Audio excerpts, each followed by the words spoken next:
اخیراً رئیس جمهور آمریکا زبان به تهدید گشوده، ما رو هم تهدید میکنه، هم از ملت ایران صریحاً میخواد که بیایید تسلیم من بشید.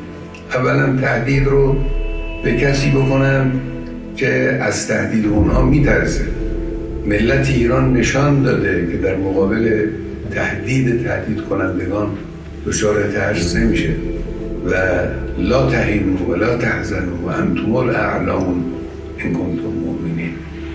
این رو بهش ملت ایران معتقده و البته آمریکایی ها، اونهایی که با سیاست های این منطقه آشنا هستن، میدانند که ورود آمریکا در این قضیه 100% به ضرر اوست.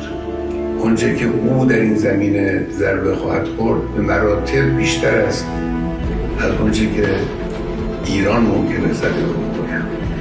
صدمه آمریکا اگر ورود در این میدان بشه، ورود نظامی در این میدان بکنه، صدمه جبران ناپذیر خواهد بدون تردید.